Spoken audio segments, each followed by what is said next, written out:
Hello everyone, नमस्कार सभी को।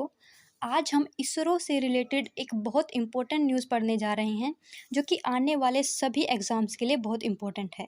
तो न्यूज़ ये है कि इंडिया जो है वो अपना नया स्पेस पोर्ट बनाने जा रहा है जो कि कहाँ बनेगा? तमिलनाडु के कुलशेखरपट्टनम के अंदर। तो इंडिया जो है वो अपना नया स्पेस पोर्ट कहाँ बनाएगा? तमिलनाडु के कुलशेखरपट्टनम के अंदर। तो आइए अब हम ये जान लेते हैं कि स्पेस पोर्ट क्या होता है।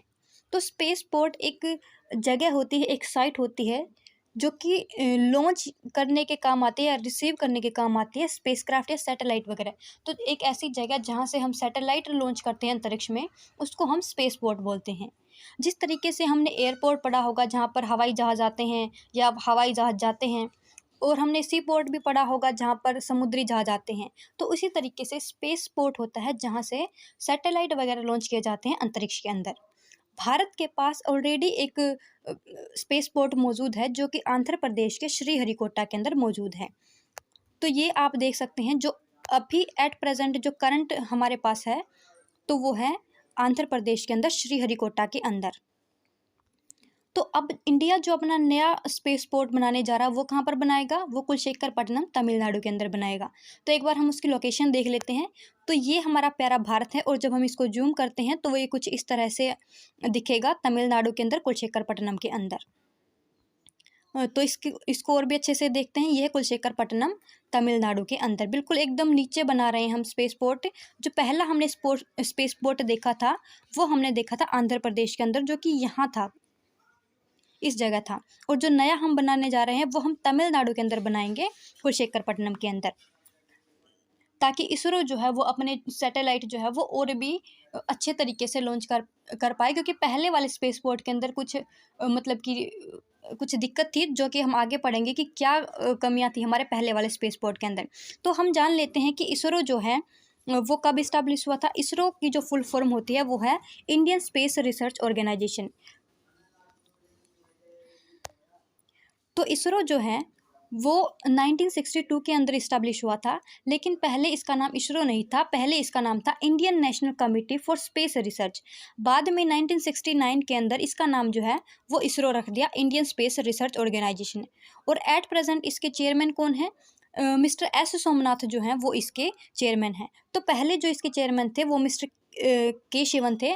अब 2022 के अंदर इसके नए जो चेयरमैन हैं वो एस सोमनाथ हैं।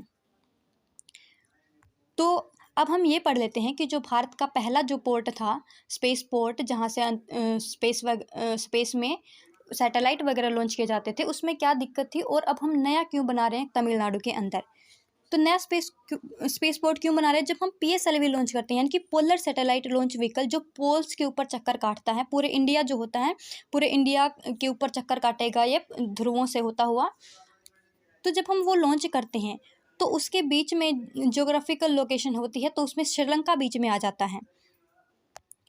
तो जिस तरीके से इसरो जो अपना स्पेस में रॉकेट वगैरह लॉन्च करता है, तो उसके हाई चांसेस होते हैं कि भाई अगर वो रॉकेट कभी फेल हो गया तो वापस वो धरती पर गिरेगा। तो जब हम यहाँ से लॉन्च करते हैं तो हमें ये डर रहता है कि कहीं श्रीलंका के ऊपर ना गिर जाए। इस तरीके से अगर ये श्रीलंका के ऊपर गिर गया तो वहाँ पर ये बहुत ज़्यादा मतलब इस तरीके से बहुत ज़्यादा तबाही ये मचा सकता है, और वहाँ पर हो सकता है कि सिविलियन जो पॉपुलेशन है वहाँ पर गिर सकता है ये। तो इसीलिए हम क्या करते थे, पहले जो इसरो क्या करता था, ये वाला रूट ना फॉलो करके इस तरीके से लेकर जाता था ये, और फिर उसके बाद लॉन्च करता था। और इतनी दूरी तय करने में इसरो को फ्यूल भी बहुत ज़्यादा खर्च करना पड़ता था, क्योंकि एक तो हम सीधा लॉन्च करेंगे और एक इस तरह से हम घूम कर लॉन्च करेंगे इसको। तो इस तरीके से क्या होता था, बहुत ज़्यादा फ्यूल इसरो को खर्च करना पड़ता था। तो अब जो हम लॉन्च करेंगे, जो भी हम बना रहे हैं स्पेस पोर्ट, वो यहाँ पर बनाएंगे कुलशेखरपट्टनम के अंदर, जो कि सीधा जो है वो जाएगा और ध्रुवों पर चक्कर काटेगा और हमारे इंडिया की जो है वो एक्यूरेट लोकेशन बताएगा कि भाई कब साइक्लोन वगैरह आने वाले हैं, किस तरीके का कहाँ पर वेदर है। तो इस तरीके से पूरा एकदम ये हमको जानकारी देगा। तो इसीलिए यही दो चीज़ें थी कि भाई पहला श्रीलंका बीच में आ जाता था और हमको इस तरह से लॉन्च करना पड़ता था। अगर कोई भी हमको स्पेस के अंदर सैटेलाइट लॉन्च करना पड़ता, या कोई भी रॉकेट वगैरह या कोई भी स्पेस क्राफ्ट हमको लॉन्च करना पड़ता, तो वो इस तरह से लॉन्च करना पड़ता। तो ये थी आज की इम्पोर्टेंट जानकारी। Thank you so much. And जो कंटेंट है, this is provided supreme classes bye Sudhir. Thank you so much.